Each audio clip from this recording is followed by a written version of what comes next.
ভারতের নৃতত্ত্বের জাদুঘর বলেছেন ভারতবর্ষকে ভিনসেন্ট স্মিথ। ঐতিহাসিক ভিনসেন্ট স্মিথ ভারতবর্ষকে নৃতত্ত্বের জাদুঘর বলেছেন। ভারতের বৈচিত্র্যের মধ্যে ঐক্য, এই কথাটি বলেছেন বিখ্যাত ঐতিহাসিক ভিনসেন্ট স্মিথ। আলেকজান্ডার ভারত আক্রমণের পরোক্ষ ফল হল ভারতীয় সভ্যতায় গ্রিক সভ্যতার প্রভাব, একথা বলেছেন বিখ্যাত ঐতিহাসিক ভিনসেন্ট স্মিথ। স্থাপত্য, ভাস্কর্য এবং চিত্রকলা, এই তিনটি শীর্ষকলা গুপ্ত যুগে উন্নতির শীর্ষে আহরণ করেছিলেন, বা এই তিনটির জন্যই গুপ্ত যুগকে সুবর্ণ যুগ বলা হয়। স্থাপত্য, ভাস্কর্য, চিত্রকলার অভূতপূর্ব উন্নতির জন্য গুপ্ত যুগকে ভিনসেন্ট স্মিথ সুবর্ণ যুগ বলেছেন। সমুদ্রগুপ্তকে ভারতের নেপোলিয়ান বলেছেন বিখ্যাত ঐতিহাসিক doctor Vincent Smith. Mohammad bin Tughlaq মধ্যে পরস্পর বিরোধী গুণের সংমিশ্রণ রয়েছে, একথা বলেছেন বিখ্যাত ঐতিহাসিক doctor Vincent Smith. The in ইলাহি আকবরের চরম নির্বুদ্ধিতার নিদর্শন, বলেছেন ভিনসেন্ট স্মিথ। ভারত হলো হিমালয়ের দান, ভারতবর্ষ হলো হিমালয়ের দান, একথা বলেছেন ঐতিহাসিক কে এম পানিক্কর। ভারতে একমাত্র চোল সাম্রাজ্যেই উদ্যোগে সমুদ্র শক্তি যথাযথ বিকাশ ঘটেছিল, অর্থাৎ চোল যুগেই সমুদ্রের শক্তির সর্বাধিক নৌশক্তির বিকাশ হয়েছিল, একথা বলেছেন কে এম পানিক্কর। ভারতীয় ঐক্য হল মোজায়েক করা বিভিন্ন রঙের পাথরের এক সুন্দর ও সুদৃঢ় সহবাসস্থানের মতো, বলেছেন ডক্টর সর্বপল্লী রাধাকৃষ্ণন। ভারতবর্ষের যার জন্মদিন শিক্ষক দিবস হিসেবে পালিত হয় 5 সেপ্টেম্বর। আর্য কোনো মানব গোষ্ঠীর সম্বন্ধীয় প্রতিশব্দ নয়, আর্য হলো একটি ভাষা গোষ্ঠী, বলেছেন রমিলা থাপার। আর্য কোনো মানব গোষ্ঠী সম্বন্ধীয় প্রতিশব্দ নয়, বলেছেন রমিলা থাপার। জার্মানি ঐতিহাসিক ম্যাক্স মুলারের মতে আর্য হলো একটি ভাষা গোষ্ঠী। ভাষা গোষ্ঠী বা যে মানুষগুলো জার্মানি ঐতিহাসিক ম্যাক্স মুলারের মতে আর্য হলো একটি ভাষা গোষ্ঠী মানুষ।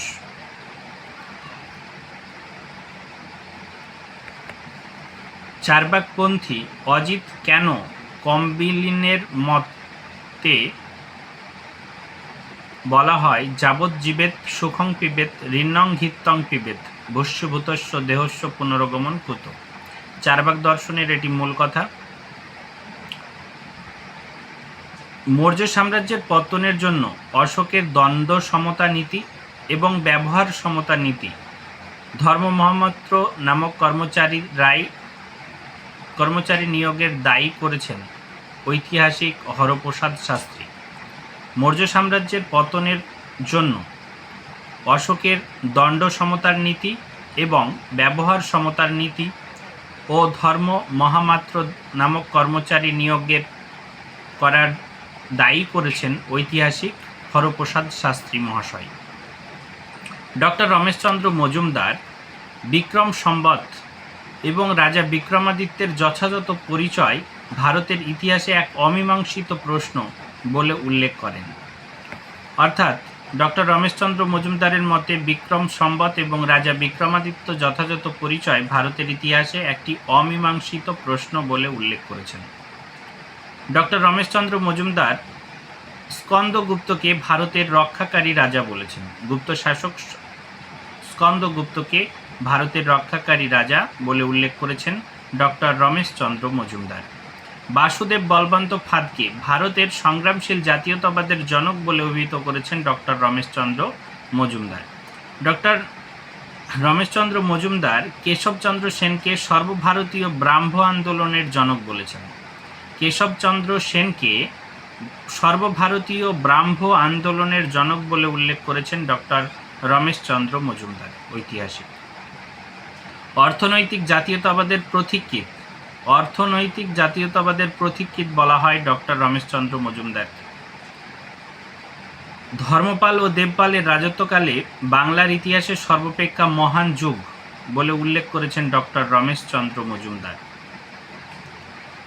ডক্টর হেমচন্দ্র রায়চৌধুরী চন্দ্রগুপ্ত মৌর্যকে ভারতের প্রথম সার্বভৌম ঐতিহাসিক সম্রাট বলে উল্লেখ করেছেন। চন্দ্রগুপ্ত মৌর্যকে ভারতের প্রথম সার্বভৌম ঐতিহাসিক সম্রাট রূপে উল্লেখ করেছেন ডক্টর হেমচন্দ্র রায়চৌধুরী। ডক্টর নিহারী রঞ্জন রায় বলেন, পাহাড়পুরের মন্দির প্রাচীন বাংলার ইতিহাসের সর্বাপেক্ষা শ্রেষ্ঠ বিস্ময়। ডক্টর রনিলসন এর মতে ভারতীয় সংস্কৃতির ক্ষেত্রে কুষাণ যুগ বিশেষ গুরুত্বপূর্ণ ছিল। গোপাল কৃষ্ণ গোখলে বলেন, কুষাণ যুগ ছিল গুপ্ত যুগের নবজাগরণের মুখবন্ধ। ডক্টর গোপাল কৃষ্ণ গোখলে বলেন, কুষাণ যুগ ছিল গুপ্ত যুগের নবজাগরণের মুখবন্ধ।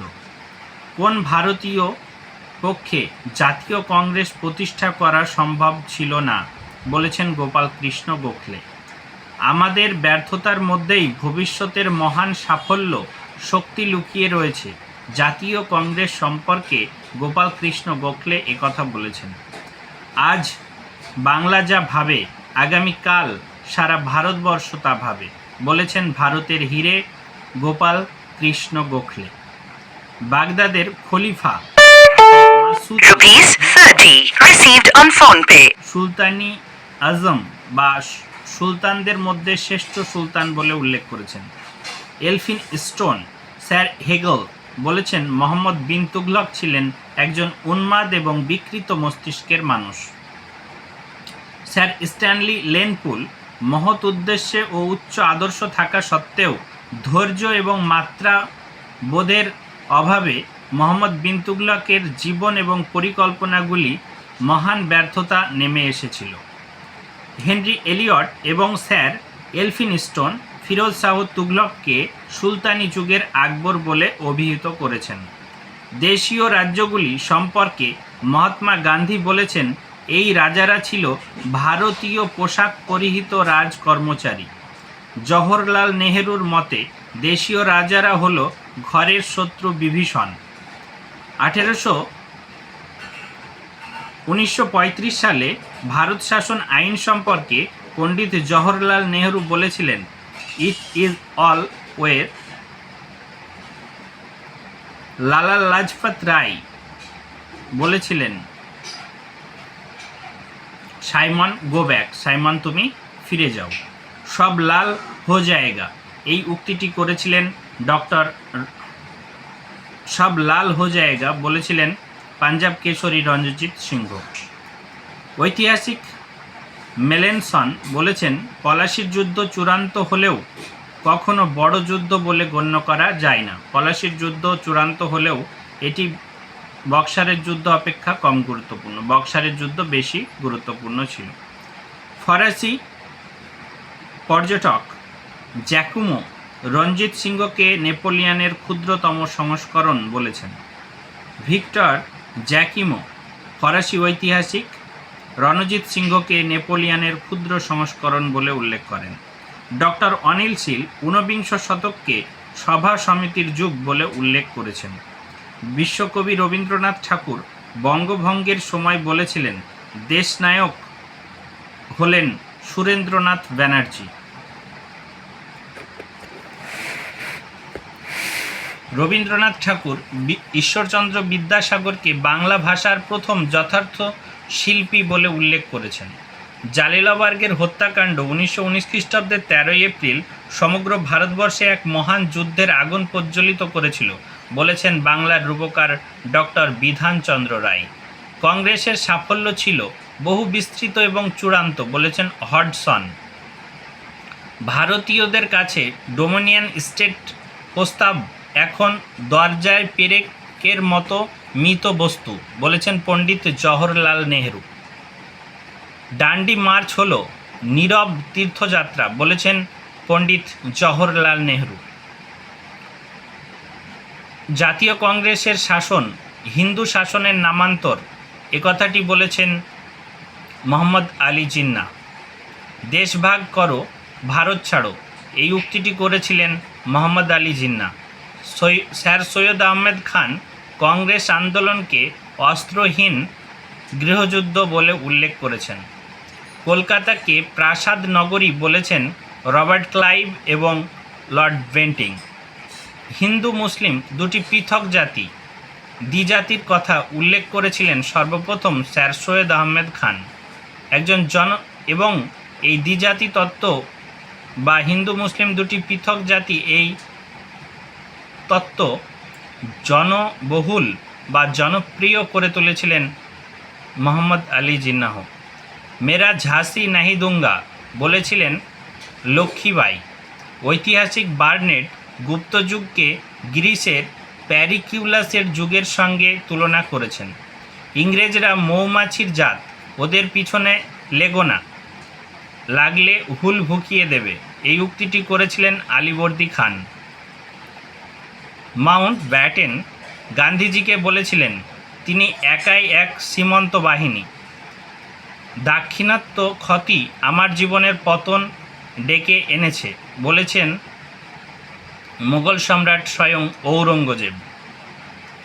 পূর্ণ স্বাধীনতা অপেক্ষা আমি কোনো কিছুতেই সন্তুষ্ট নই, একথাটি বলেছিলেন মহাত্মা গান্ধী বা মোহনদাস করমচাঁদ গান্ধী 1942 সালের ভারত ছাড়ো আন্দোলনের সময়।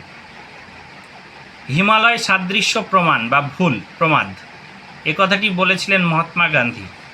দেশভাগ হলো আমার বুকের ওপর দিয়ে হোক, বলেছিলেন মোহনদাস করমচাঁদ গান্ধী। কিপস প্রস্তাবকে একটি ফেল পড়া ব্যাংকের ওপর আগামী দিনের চেক বলে উল্লেখ করেছেন Mahatma Gandhi.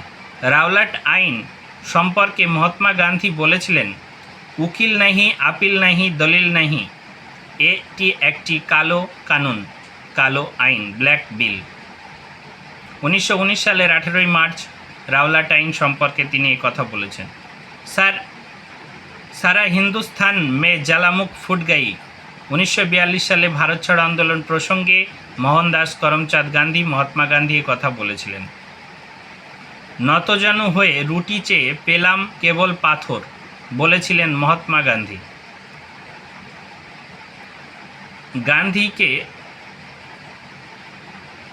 Gandhi an old rascal, অর্ধনগ্ন ফকির বলে উল্লেখ করেছেন উইনস্টন চার্চিল।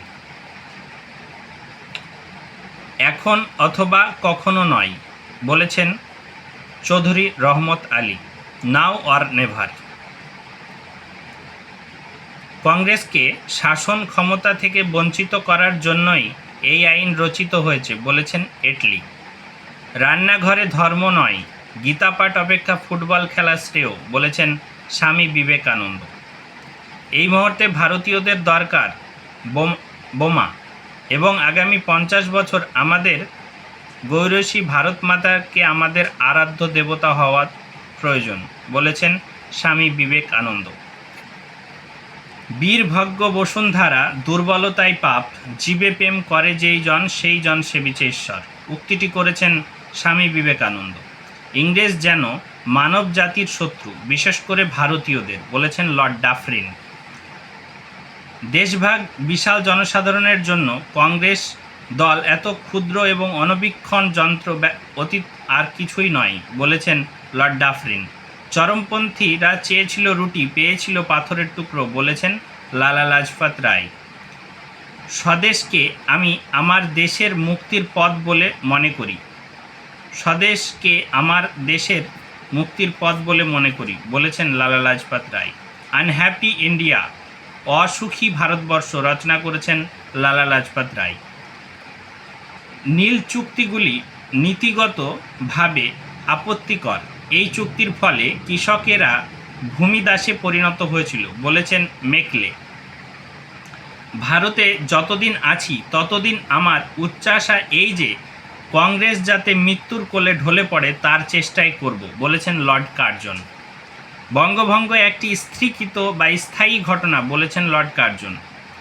কংগ্রেসের আমাদের জনগণের ঐক্য এবং ব্রিটিশ শাসনের স্থায়িত্ব চাই, বলেছেন সুরেন্দ্রনাথ বন্দ্যোপাধ্যায়। জাতীয় কংগ্রেস হলো হিউম এবং ডাফরিনের ষড়যন্ত্রের ফলশ্রুতি, বলেছেন রজনীপাম দত্ত ইন্ডিয়ান টুডে গ্রন্থে। জাতীয় কংগ্রেস হলো 3 দিনের তামাশা, বলেছেন অক্ষয় কুমার দত্ত। জয় রাধে কৃষ্ণ, ভিক্ষা দাও গো, ইহাই আমার পলিটিক্স, ইহাই আমাদের পলিটিক্স, বলেছেন বঙ্কিমচন্দ্র চট্টোপাধ্যায়। সংখ্যালঘু হিন্দুদের রাজনৈতিক প্রাধান্য অনেকে কমে গেছে, ওল্ড হ্যাম কথা বলেন। স্বরাজ আমার জন্মগত অধিকার, আমি তা অর্জন করিবই, বলেছেন বালগঙ্গাধর তিলক বা লোকমান্য তিলক। স্বাধীনতা আমাদের লক্ষ্য এবং একমাত্র হিন্দু ধর্মই আমাদের আশা আকাঙ্ক্ষা পরিতৃপ্ত করতে পারে, বলেছেন অরবিন্দ ঘোষ।